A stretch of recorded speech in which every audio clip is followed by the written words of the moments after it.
Good morning. It's August the 8th, Friday. This is Joshua Taylor coming to you from here in Hope, British Columbia.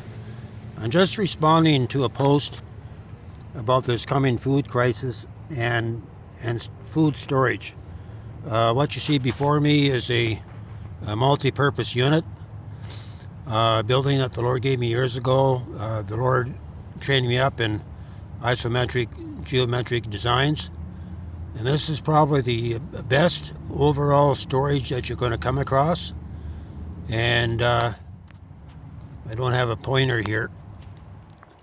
So this is basically from here to here you have 8 feet. And to make this you just take 6 sheets of 4x8 plywood and you put your framing in here. The framing in here is 2x4. You could use 2x6. If you're going to use it for food storage like grains and all that, which is really heavy, you want to go 2x6 at 1 foot centers, okay? And you can go 8 feet, 12 feet, 10 feet, whatever you want to make it. And so then you can actually insulate the inside, put bad insulation in. And that's why you want to go to a heavier construction, and maybe even add like a foam liner on the inside, or if you have a foaming machine, what I would do, I would actually foam in the outside, right? And but this is very durable. Got another noisy truck coming up here, but it's very easy to make. So you make your framework, so that your plywood will fit on the outside. And you want to put some kind of, have to make it weather tight, right? But the beauty about this, you can actually use stainless steel sheets. So you take your stainless steel sheets, they're 4 feet, so on the inside here it's probably going to be about 45 inches. So you take your sheets, you have to measure them out, fabricate them and bend them on a machine, where you could actually make a complete hexagonal shell with a bulkhead in the back, and you put a bulkhead in the front, and you can frame in a door, but you don't want to make a standard door. You want to make a door that's geometric, and I could actually draw this up. I got drawings somewhere that I could get to you, but this would give you a fully insulated unit. The floor, how the floor works, if you go across here, right, you got 8 feet from here to here, and from here to here, it's actually 0.866025 across. So this would be about just around 7 feet. So you divide that by thirds. And this is where you put in a walkway here, just like walking into a truck camper, and you put your ledgers here, and this is excuse me, this is where you put your plumbing, your wiring, your venting, and stuff like that. But this will give you the best overall storage anywhere.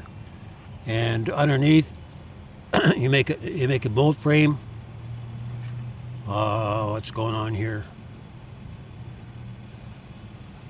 You make a bolt frame, so from here to here, it'll probably be around about 9 feet. You probably want to do this part out of metal, because if you fill this up full of grain, here comes the truck.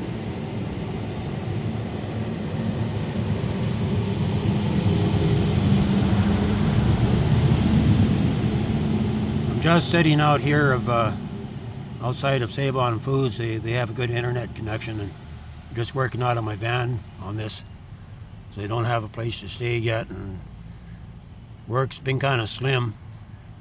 But anyway, I'd just like to share this with you. You guys that have the shops and the skill set, start putting these together.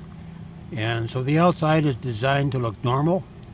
So when you're hauling this on a trailer, people are not going to think that it's a food storage container.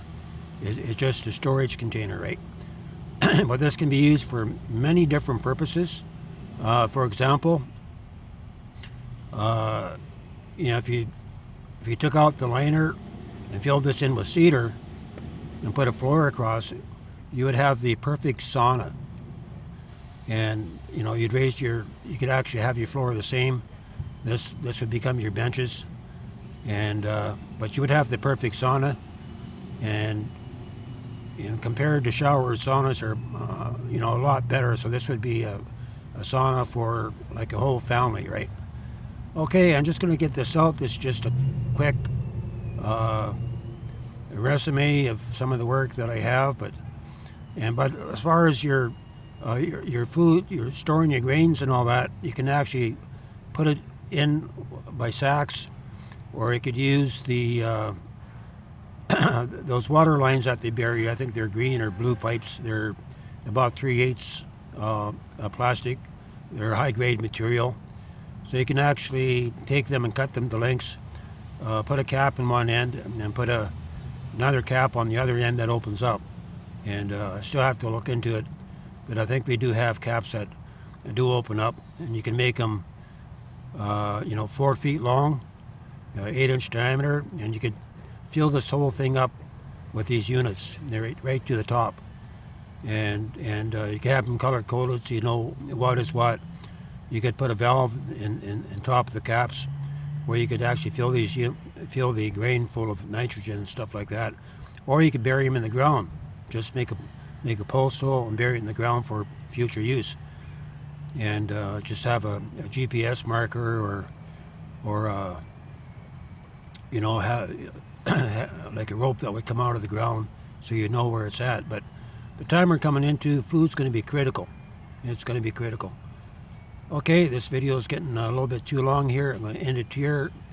I'll see what I can do to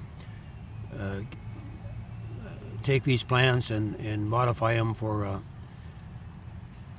food, shelter, so I can actually break down all the material like I did on the shelter logic units and get this out to you. This is Joshua Taylor coming to you from here in Hope, British Columbia, with food storage for these end days.